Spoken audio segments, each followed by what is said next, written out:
Thank you. Okay.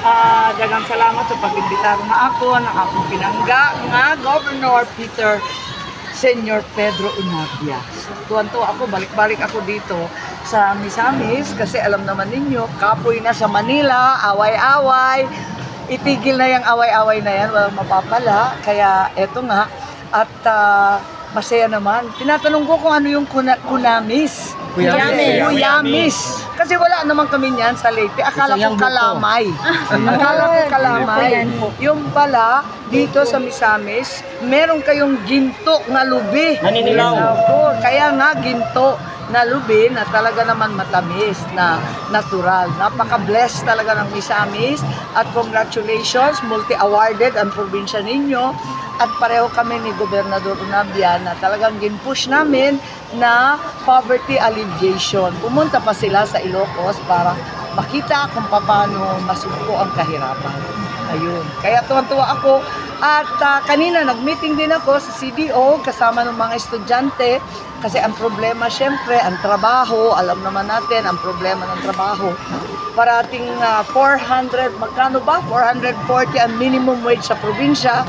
Ang sa Manila, 610. Bakit naman ganun? Samantalang sa Manila, kung minsan, mas mahal pa dito sa probinsya yung ibang bagay. So, kinahanglan, pantay-pantay na lang kaya. At saka gumawa na lang ng qualification ng mga basic commodities. Kaya ang bugas, pareho manla. Manila at dirigi hapon, the same lang naman siya na napakatataas, halos 60 pesos. So hindi ko talaga maintindihan ba't ganyan kamahal. Imported na, sobra-sobra na ang kinikita nila. Ayoko ng mali ang ginagawa, kaya dapat i-call out natin itong mga masyado naman kumikita. Huwag naman samantalahin ang tao. At kanina yung ABCA, yung mga estudyante, binisita ko kasi panay ang picture taking namin sa graduation. Sabi ko, mga top-notcher kayo. Kumusta na kayo? Baka top-notcher lang kayo sa jowa ninyo. Ayan. Kinento naman nila. Okay naman sila. Yung iba nakahanap ng trabaho. Yung iba proceeding to diploma ng IT. Meron pang mga AI. Matalino talaga ang mga taga-CDO at sa Misamis. So hopefully we can generate more jobs, quality jobs. Kasi mas maganda na nga yun para hindi na magsiksikan sa Manila, hindi na pumunta sa kung saan, iwanan ng pamilya. Tapos iba naman ang problema sa kaguluhan ng Manila. So eto nga, I'm very happy to be back here. Ma'am, kanina nabanggit niyo about Coco Levy. Yes, hindi ko natiis kasi kuyamis nga eh. Nabanggit ko nga yung Coco Levy. Alam natin na 10 billion yan. May pera na, bakit naging bato pa? Habang nagsa-celebrate tayo, kinikilala natin ang sipag, kinikilala rin natin na lisod kaayo ang kinabuhi. Higat lalo sa aton mga mga mag-uuma ng lubi. Talaga naman very hard ang buhay. Ang kopra, yan pa rin ang ating one and only. Kabisado ko kasi yan sa mama ko sa Leyte, ug sa Samar. Yan talaga ang produkto. Mababa naman ang presyo, talaga nabibiktima. Kaya kinahanglan, ihatag na. Bakit natatagalan masyado yung 10 billion? At least, nung panahon ng tatay ko, maraming Coco-Fed scholar. Maraming Coco-Fed na ginhatag, na mga hospitalization, mga benepisyo. Ngayon, malaking-malaki na yung pera. Bakit ang tagal-tagal pa ibigay? Yan na nga, sabi nila, di ba, yung ibang project, ay, why pera? Tiis-tiis, kaya walang pera. Ito, madami masyado ang pera. Bakit hindi ibigay? Kailangan na talaga ng coconut farmers. Ang karamihan ng coconut farmers natin, halos 60% nandito sa Mindanao. Sa Zamboanga, dito sa Misamis, sa lahat ng areas ng Mindanao, nandito sila. So, dapat tulungan talaga. Yung 30% siguro nandyan sa Visayas, may 20 nandyan din more or less dyan sa Luzon. Pero the biggest bulk is here in Mindanao. We know that the coconut farmers direly need that assistance. Senator, ano po ba yung tulong na mabisang susi upang mapababaho natin yung bilang ng mga kababayan nating naghihipakos? Sa poverty alleviation, ano ho kaya ang pinakasusi, pinakamabisang paraan? Well, ang unang-una, kinahanglan na talagang ibagsak ang presyo ng pagkaon, ng papalit nun. Talagang masyadong mahal ang mga presyo. So, very, very important that we get access to food. Ang kadiwa, sana hindi lang pop-up kasi hindi naman pwede yung pop-up lang. Kailangan araw-araw. Kaya nagugulat ako bakit sinasabi ng DA na yung suggested retail price, bakit 58 pesos? Imported na yan. Sa imported, 35-38 pesos. Sobra-sobra na yung kita nila. Malaki na yung patong nila masyado. Bakit umabot pa ng 58, 60, 65 pa? Tapos nag-iimbento pa ng pangalan. Ano ba yung mga pangalan? Mga premium, mga special, mga super well-mailed. Ang bot, ano ba yan? Kalokohan na yan talaga. Kaya dapat, talagang pagkaisahan natin yan, tutukan natin. Kasi, talaga naman, rice is life sa Pilipino, no? Yan talaga ang kinakain natin. Stephanie ng Miss Oridio. Yes, Senator, ano po ba yung tulong na pwede niyong ibigay sa Misamis Oriental inline po sa SDPI program po ni Sa inline po sa SDPI program po SDPI? single digit poverty incident po ni Ay, ginaya lang niya sa akin. Ay, ginaya mo. Ako yata yun yung single digit poverty na yung Ilocos ng gobernador kasi ako, sabi niya paano pinabagsak yun. Syempre, ang importante dyan, trabaho. Ang importante talaga, ibaba yung presyo. Pagkatapos, mag-produce ng trabaho. Trabaho na okay naman, magsilbi sa McDonald's, okay lang yan, mag-serve na food delivery, okay lang yan. Pero, ang tinuod, diri career yan. Hindi yan, wala yung kinabukasan. So, ang sabi ko nga, dapat high level, quality jobs. Kaya pinuntahan ko kanina yung ABCA, yung mga ginagraduate namin. 20,000 na yung graduate. Sabi ko, teka, panay ang picture taking natin, baka hindi naman yan nakakahanap ng trabaho. Sa awa ng Diyos, may mga call center naman dito sa Cagayan de Oro. Kaya lang, kulang pa. Kulang pa talaga.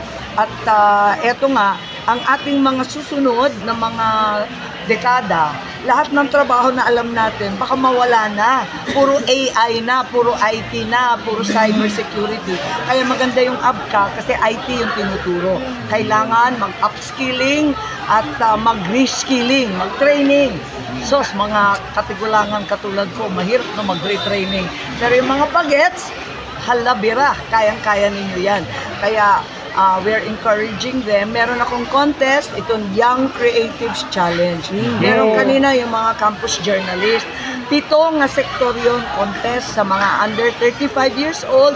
Ang pinaka-talent sa script writing, movie making, graphic novel, animation, ano pa ba, yung mga game development, itong online content, all those things.